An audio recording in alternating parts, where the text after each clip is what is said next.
আমরা দেখেছি কিভাবে শিক্ষকরা রাস্তায় রাস্তায় শুয়েছিলেন, তাদের কোনো দাবি দেওয়া আদায় হয়নি। যেভাবে গুম খুন হত্যাকাণ্ড চালিয়ে ভয় দেখিয়ে তার শাসনকে চিরস্থায়ী করতে চেয়েছিলেন, যেভাবে লুটের ভাগ দিয়ে সমস্ত মানুষকে তার শাসনের অংশীদার করতে, অন্তত পক্ষে যারা শাসন ক্ষমতার আশেপাশে আছে তাদেরকে অংশীদারে পরিণত করতে চেয়েছিল।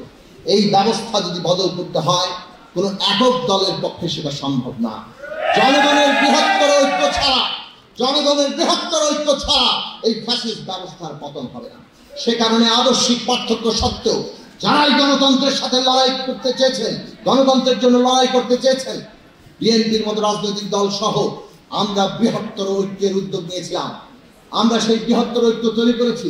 অনেক দলই বলেছেন যে আমরা বোধহয় বিএনপির সাথে গিয়ে আমরা ক্ষমতার ভাগ বাটলা চাচ্ছি। আমরা পরিষ্কার করে বলেছিলাম যে এই মুহূর্তে ফ্যাসিবাদ হচ্ছে বাংলাদেশের প্রধান সমস্যা। ফ্যাসিবাদ যদি থাকে, এই দেশের শ্রমিক, কৃষক, কর্মচারী, এই দেশের নারী, এই দেশের জাতিগত কিংবা ধর্মীয় ভাবে যারা নিপীড়িত, তাদের কারো কোনো দাবি আদায় হবে না, হয় নাই। আমরা দেখেছি আমাদের শ্রমিক কর্মচারীরা, আমাদের কৃষকেরা কিভাবে তাদের দাবি দেওয়া নিয়ে মাথা কুটে পড়েছেন। আমরা দেখেছি কিভাবে শিক্ষকরা রাস্তায় রাস্তায় শুয়েছিলেন, তাদের কোনো দাবি দেওয়া আদায় হয়নি। ফলে রাষ্ট্রে যদি জনগণের ন্যায্য হিস্সা দাবি করতে হয়, রাষ্ট্রকে গণতান্ত্রিক হতে হয়, শাসকদের জনগণের কাছে জবাবদিহি করতে হয়। সেই জায়গা তৈরি না করা পর্যন্ত এই দেশের জনগণের ন্যায্য হিস্সা আমরা আদায় করতে পারবো না। কাজেই আজকে ফ্যাসিবাদের বিরুদ্ধে জনগণের বৃহত্তর ঐক্য গড়ে তোলা, সেটাই হচ্ছে এখন প্রধান কর্তব্য। আপনারা যে যাই বলুন, জনগণের বৃহত্তর স্বার্থের বাইরে গণসংহতির আলাদা কোনো স্বার্থ নাই। এই স্লোগান আমরা দিয়েছি, আমরা তো বাস্তবে কাজে পরিণত করেছি। সেই বাস্তব কাজের জায়গা থেকেই আমরা ঐক্যবদ্ধ হয়েছি, কিন্তু যেন তেন ঐক্য নয়। বাংলাদেশের রাজনীতিতে রাজনৈতিক দলগুলো সহ দেশের অন্যতম প্রধান রাজনৈতিক দল বিএনপি সহ যারা অনেকবার ক্ষমতায় ছিল, এই স্বৈরতান্ত্রিক ক্ষমতা কাঠামোই যারা পরিচালনা করেছিল, তাদের সহ আমরা ঠিক করেছি 31 দফা সংস্কার কর্মসূচি। রাষ্ট্র ব্যবস্থার ক্ষমতা কাঠামোর মৌলিক বদল না ঘটিয়ে বাংলাদেশ আর এগোবে না।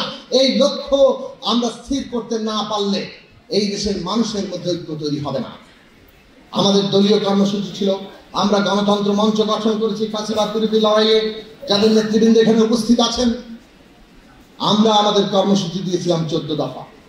বিএনপি তার দিক থেকে কর্মসূচি দিয়েছিল। আরো প্রত্যেকটি রাজনৈতিক দল যারা ফ্যাসিবাদ বিরোধী আন্দোলনের যুগপথ ধারায় ছিলেন, তাদের নেতৃবৃন্দ এখানে উপস্থিত আছেন, তারাও তাদের অবস্থান থেকে কর্মসূচি দিয়েছেন। সব মিলিয়ে কিন্তু 31 দফা আমরা রাষ্ট্র ব্যবস্থার কাঠামোগত পরিবর্তন, রাষ্ট্রের গণতান্ত্রিক রূপান্তর, রাষ্ট্র ব্যবস্থার মেরামত মানে হচ্ছে রাষ্ট্রের সংস্কার, একটা নতুন রাজনৈতিক বন্দোবস্ত।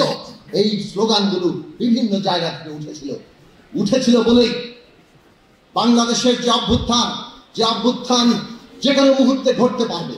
যারা আপনারা 22-23 সালের সংগ্রামের মধ্যে ছিলেন, আমরা বলেছিলাম গণ অভ্যুত্থান আসন্ন, এবং বাংলাদেশের ইতিহাস জানে যখন এই দেশের ছাত্র তরুণরা অগ্রণী ভূমিকা নেয়, তখন গণ অভ্যুত্থান আর কেউ ঠেকিয়ে রাখতে পারে না। 7ই জানুয়ারির আরোই দামি নির্বাচনের আগে তখন আমাদের ছাত্র সমাজ সেই প্রতিরোধের জায়গায় নামেনি, কিন্তু জুলাইয়ে যখন ছাত্ররা নামলো, ইতিমধ্যে জমিন প্রস্তুত, সরকার ঠেকিয়ে রাখতে পারে নাই, গুলি করেছে, হত্যাযজ্ঞ চালিয়েছে। 71-এর মুক্তিযুদ্ধের পরে এত বড় হত্যাকাণ্ড এই দেশে আর কখনো হয় নাই, তারপরে তারা ঠেকিয়ে রাখতে পারে নাই।